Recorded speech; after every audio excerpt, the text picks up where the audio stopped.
Hey, we're back with another review. Sorry about that awkward opening, but that's practically what Smackdown gave after an average pay-per-view, and I'll say the most watchable pay-per-view I've watched out of WWE, because actually comprehended a story other than uh most of their pay-per-views just being crappy cinematic bullshit with some dumb teases over retribution, every dumb fiend moment, and just their crappy main events.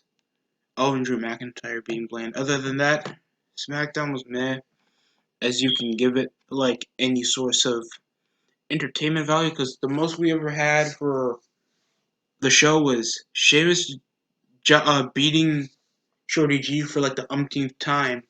Because last time these guys were in a feud, and even when he was with Apollo, they kept jobbing to Sheamus. And I didn't even know what was the beginning of this other than he was short. Reigns holding a coronation ceremony of him being the tribal chief because he's Samoan, and of course, Sami Zayn against Jeff Hardy for the IC championship. Alexa Bliss also would appear in KO show. I don't know why, even though they already have a talk show, but I guess because Kevin Owens is babyface and they don't want the heels to already look weak because they already lose the Otis on a constant basis, letting them lose to the Fiend would make them somewhat important. But other than that, we had the Tribal Chief's coronation ceremony over him not being acknowledged as a chief by Jey Uso after his defeat because of a white towel tossed in the middle of the ring after Roman Reigns kept beating the piss out of Jey Uso in their main event match at Clash of Champions by Jimmy. Going over that, you were gonna get the ass whooping like you were supposed, like you always will when you go against me. Called out Jey Uso, go over their relationship, and they said if you want Hell in the Cell, you still want it that bad. It's all about the title, it's never about the family. And then he said it's going to be the biggest thing up in stakes for the WWE. Whispered something into the ear of Jey Uso and left. Styles came and disrespected Jey Uso, and we went into a match. And Styles just loses to Jey to get him to look sort of strong. I like the personal growth in the match, and yes, this is belonging to a Hell in a Cell match. I hate the Hell in a Cell pay-per-views that devalue the match to tell a competent story and make it actually feel brutal. Stop putting women in it. Stop making 2 to 3 Hell in a Cell matches. The selling point should be one Hell in a Cell match. No one needs 3. No one needs 2 Hell in a Cell matches. Sure, that sounds cool on paper, but it's dumb. It's a dumb factoid that devalues the stipulation. It's just guys fighting in a huge cage. If if that's all you want. Lockdown does it, but at least that's the whole shtick. Everything is a cage match.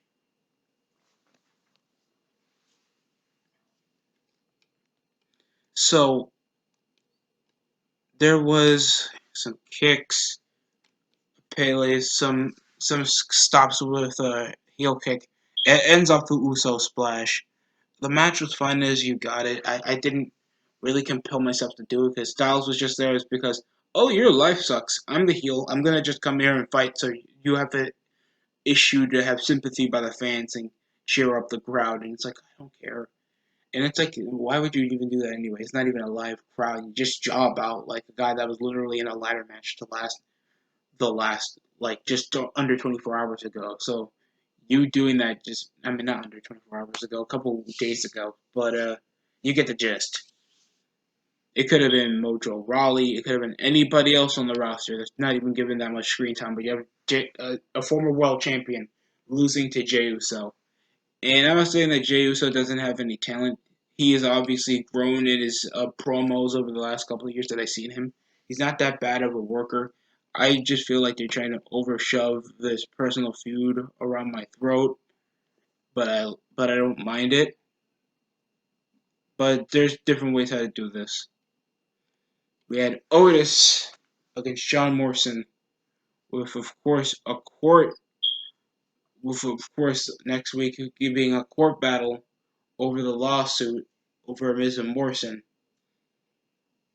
and he said he will be representing himself, and I don't care. Oh my god. Just me talking about this just sucks out the interest in my face. And people are thinking that we need a brand split again for the same minute feuds, the limitation of how many divisions, especially the women's division and the tag division again. We're just doing this so we can just have a swap of faces wrestle against each other. Even though doing the brand split could just make this more open. And plus, these guys are in the same setting anyway, so why couldn't they just restrict it until they're they have pandemic and there's a legit reason the brand split? Because there's no reason to anymore. So John Morrison will face off against Otis. We had some slams, a suplex. It ends off that little Jack Swagger signature move that he does, that little corner splash, and it just jobs out like it was like an under 3 minute match. Bro, let me tell you, man, it's yeah, it's a Vader splash. It it feels I felt so bad for John Morrison, and they wanted to like split up Miz and Morrison because these guys are captivating individuals on their own, and they come around jobbing out to Otis for a minuscule like lower tier story over the Money in the Bank briefcase, supposedly be skyrocketing you to the main event scene, and I feel like it's like a jobber thing anyway. So even if they win it or lose, we know they're still going to be pseudo irrelevant because there's no semblance of like that much of presence on Otis anymore. And nobody needed him to get that push to begin with to even get to the Money in the Bank briefcase. It would be nice if he'd be chasing the belts, but we know it would be better if he was either IC champion or at least getting the tag belts because Tucker's just there. Tucker's just there. I don't. There's no charisma. I mean, the guy is athletically gifted for a dude his size. He does look like a pudgy PG version of Mike Knox, but other than that, he just brings no semblance of charisma other than being the normal foil for Otis. Next up, we had Shorty G versus Sheamus. Was this telling a story? No. After, oh my god, the betrayal of Shorty G over Matt Riddle, and then he jobs to the guy he literally feuded with earlier this year for no reason. And I don't know. It was like he did one bridge suplex. After a couple of reversals, he got a bro kick. He got bro kicked twice. Was that supposed to issue a title shot? Is supposed to issue him higher up the card? Why have a squash match, especially against two notable guys on the roster? And it wasn't beneficial to anybody.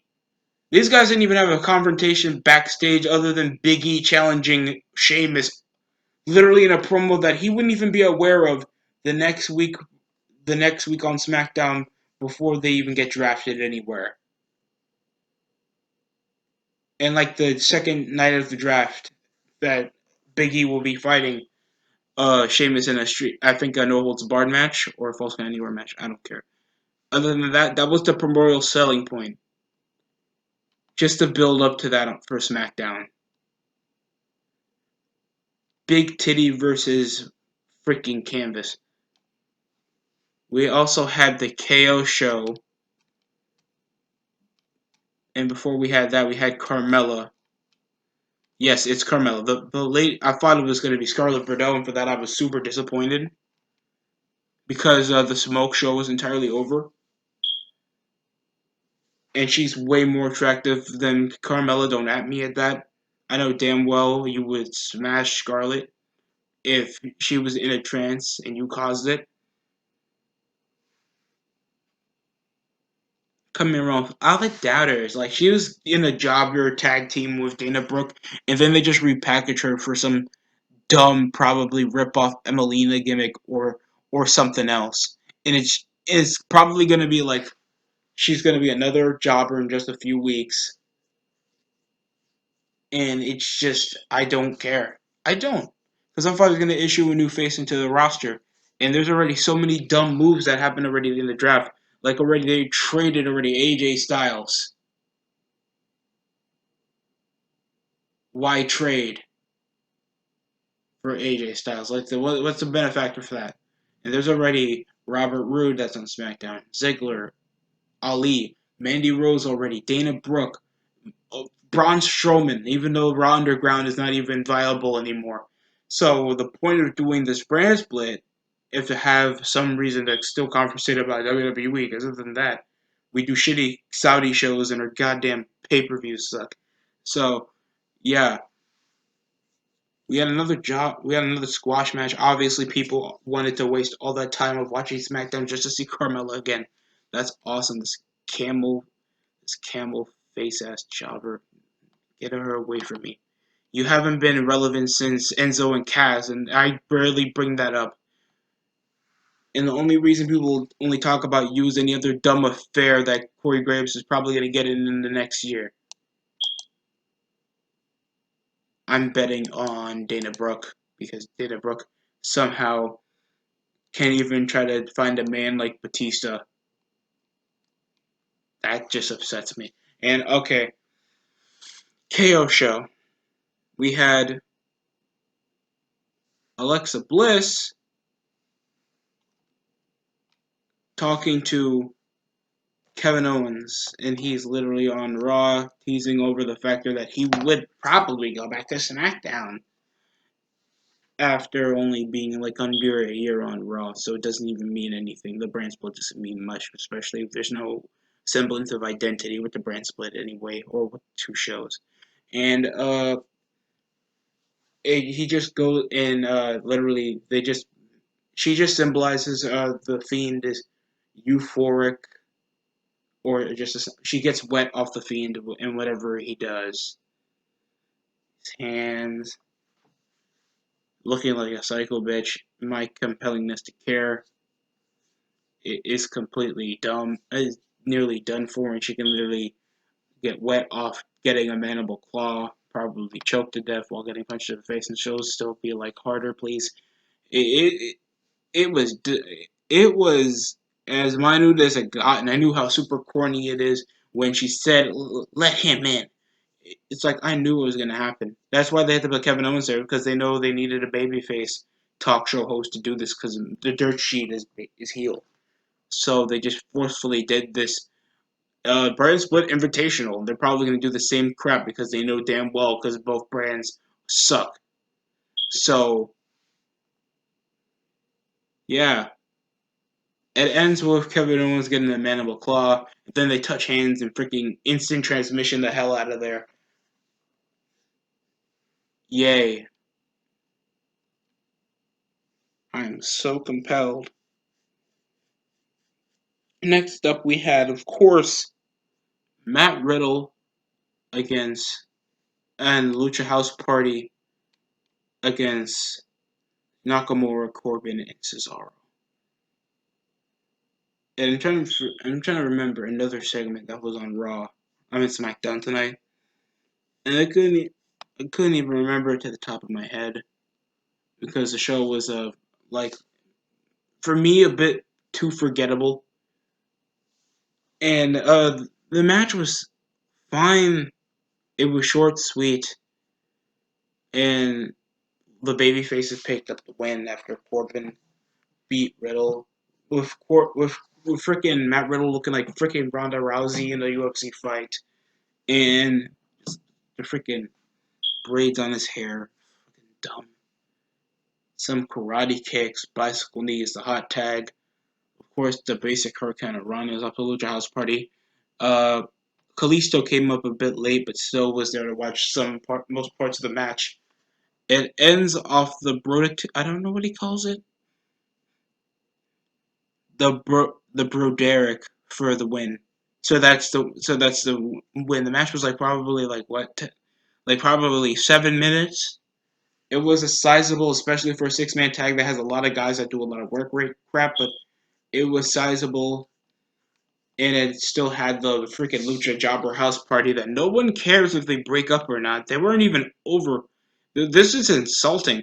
This is worse than the Mexicool. And they had these men, these amazing luchadors like Super Crazy Juventud Guerrero and I think Psychosis riding on freaking lawnmowers. And Mexicools are more over than the Lucha House Party are, and all they are springboard midgets that nobody heard of, coming around in freaking pinatas. And the only notable feud they've been in was with a dude who literally said homophobic slurs on Twitter and coming around getting his dick sucked by another dude. I'm talking about Laura Sullivan. If you, I'm sorry, but this is just bad. This this is like doesn't compel me with literally Kalisto that wasn't even involved in the match or even did anything because he showed up late.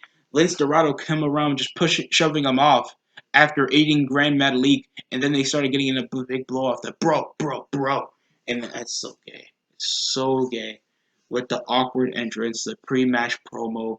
This match just had no reason to exist other than we need relevance in like only one guy that looks good in most of the matches. Corbin, that's a jobber. Nakamura and Cesaro, that are literally the only successful tag team currently in the roster because the New Day are injured and the Usos are actually in a storyline. And the Forgotten Sons are canceled. Next up was our main event for the evening. Of course, it was Jeff Hardy versus Sami Zayn for the Intercontinental Championship.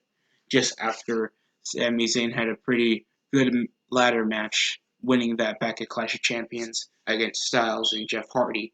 So Jeff gets his rematch clause that night. So the match was as you see it. As soon as Sami was even in the corner when they were doing intro of the match, because there was of course a segment when Sami Zayn tossed away the Intercontinental title that Jeff had.